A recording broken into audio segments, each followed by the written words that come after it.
नमस्कार, आदाब, सत श्री अकाल, जय भीम, जोहार। मेरा नाम है नवीन कुमार।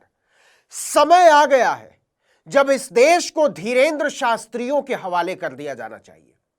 वैसे भी हमने धीरेंद्र शास्त्री के सीनियर एडिशन को ही प्रधानमंत्री की कुर्सी पर बैठा रखा है, तो 76 बरस के कमजोर बदन वाले फैंसी ड्रेस वाले बुजुर्ग से तो अच्छा ही रहेगा 29 बरस का उछलता हुआ रंगीन लौंडा।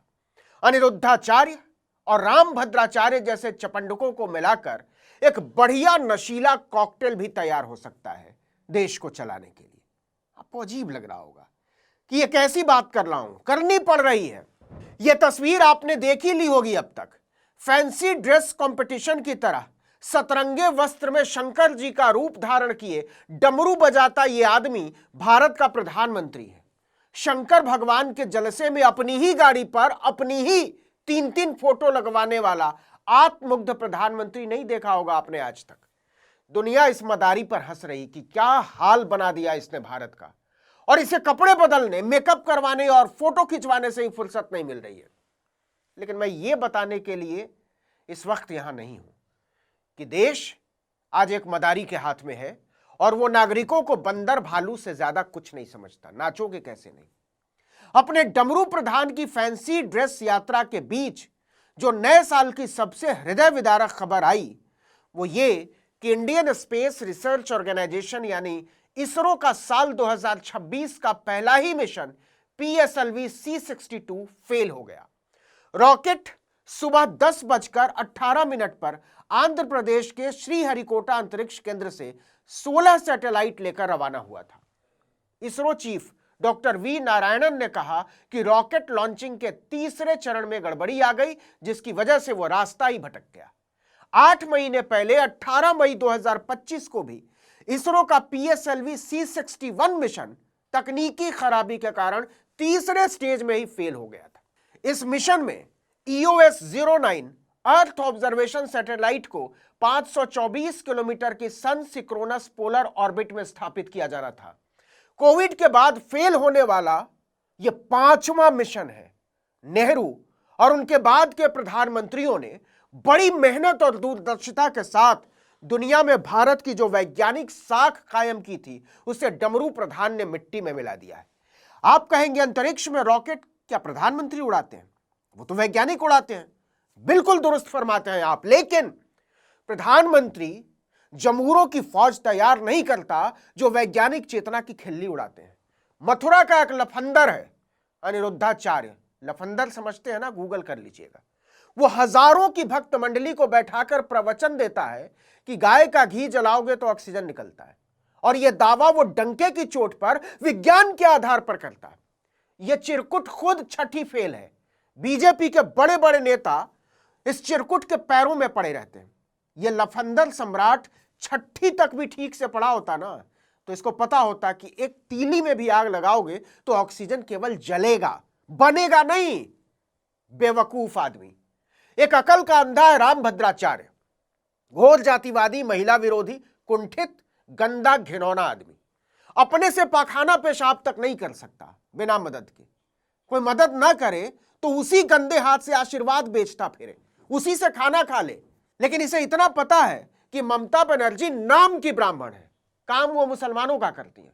हिंदू धर्म के नाम पर कलंक। रामभद्राचार्य कहता है कि वाइफ का मतलब होता है वंडरफुल इंस्ट्रूमेंट फॉर एंजॉयमेंट।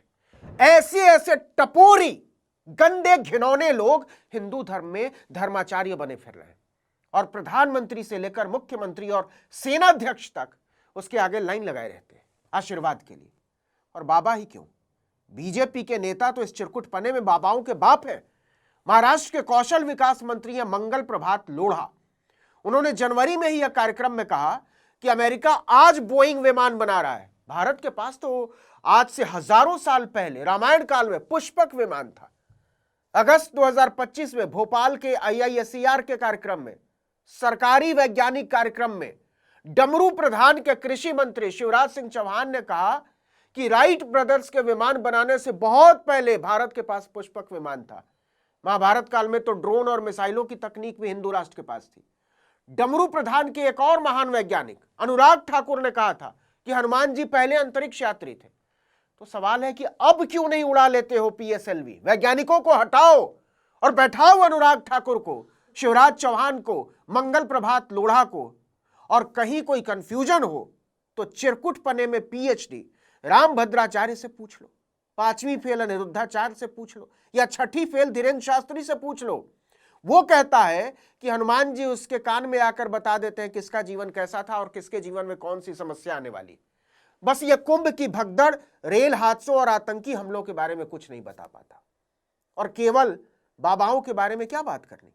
एक बहुत बड़ी पत्रकार है आज तक टीवी चैनल में, नाम सुना है ना आज तक का, उन्होंने बाकायदा प्रोग्राम बना दिया था कि गाय विश्व की इकलौती प्राणी है जो ऑक्सीजन ही सांस में लेती है और ऑक्सीजन ही छोड़ती है। आज तक की उसी एंकर ने नोट में चिप का भी आविष्कार किया था। खैर, इन दिनों एक शिवलिंग की तस्वीर बहुत वायरल है। इंडियन एक्सप्रेस ग्रुप के हिंदी अखबार की हेडलाइन देख लीजिए, कितना बड़ा है दुनिया का सबसे विशाल शिवलिंग, बनाने में कितना हुआ खर्च, क्यों इतना खास है। खबर यह है कि बिहार के पूर्वी चंपारण के चकिया में विश्व के सबसे बड़े विराट रामायण मंदिर का निर्माण किया जा रहा है, जिसमें दुनिया का सबसे विशाल शिवलिंग स्थापित होना है। लेकिन शिवलिंग गोपालगंज में ही फंस गया। क्यों? क्योंकि गंडक नदी पर जो डुमरिया घाट पुल है वो इतने खराब हाल में है कि चेलों को लगने लगा भगवान जी को वहीं स्थापित न करना पड़ जाए। मतलब शिवलिंग तो इतना विशाल बना लिया, पुल नहीं बना पाए, जिस पर हजारों लोगों को रोज पार करना है। अब देखिए कि हमने दुनिया का सबसे बड़ा शिवलिंग बनाया और चीन ने दुनिया की सबसे मारक मिसाइल बनाई। धीरेन्द्र शास्त्री, अनिरुद्धाचार्य, अनुराग ठाकुर, शिवराज सिंह चौहान जैसे बड़े बड़े लाला बता ही नहीं पा रहे हैं कि पुरखों ने पुष्पक विमान की जो टेक्निक उनके कान में फूकी थी वो हमारे वैज्ञानिकों को क्यों नहीं बता रहे। चलो वैज्ञानिकों को नहीं बता रहे तो राम मंदिर के पुजारी को बता दो, अयोध्या वाले। अच्छा, उनको नहीं बताना तो डमरू प्रधान को ही बता दो, कोई तो बजाएगा डुगडुगी। अच्छा हाँ, हनुमान जी के पहले अंतरिक्ष यात्री होने के गौरव बोध से याद आया, चीन ने एक वीडियो जारी किया है। स्टील की उड़ती हुई शार्क मछली की तरह नजर आने वाली ये जो मशीन आप देख रहे हैं वो चीन की 6ठी पीढ़ी का स्टील्थ फाइटर J-36 है।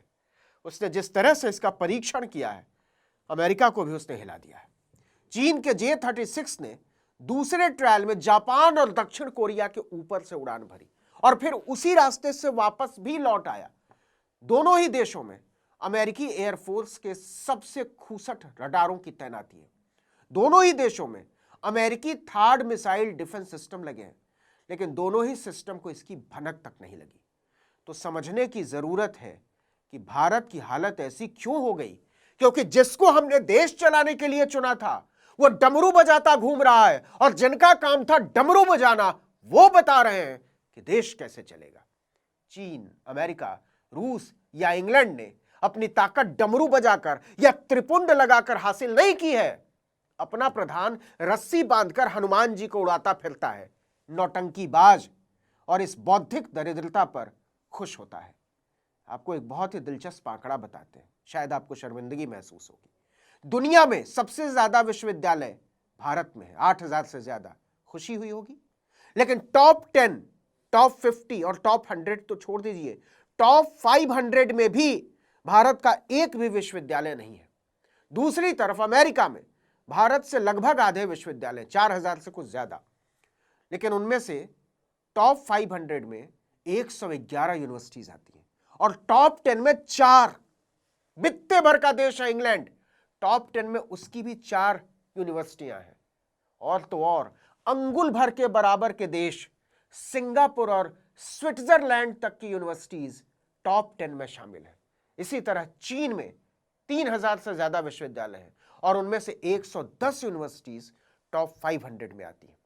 भारत के सबसे शानदार विश्वविद्यालयों में भारत का प्रधानमंत्री जब आतंकवादी खोजेगा, अर्बन नक्सल खोजेगा, तो उसे डमरू ही बजाना पड़ेगा। याद रखिएगा, डमरू बजाने वाला प्रधानमंत्री अपनी जनता के हाथ में सिर्फ कटोरा थमा सकता है, स्टील्थ फाइटर नहीं उड़ा सकता। श्रीहरिकोटा में जो लगातार परीक्षण पर परीक्षण फेल हो रहे हैं वो बता रहे हैं कि डमरू प्रधान की प्राथमिकता में विज्ञान और शिक्षा कहीं है ही नहीं। इस वीडियो में इतना ही, लेकिन अगर आपने आर्टिकल 19 इंडिया को अब तक सब्सक्राइब नहीं किया तो फौरन कर दीजिए, बेल आइकॉन दबाइए, घंटी जैसी आकृति लाइक कीजिए और कमेंट करके बताइए हमारा वीडियो आपको कैसा लगा। हमारा ट्विटर हैंडल है आर्टिकल 19_इंडिया और मेरा ट्विटर हैंडल है नवीन जर्नलिस्ट। नमस्कार।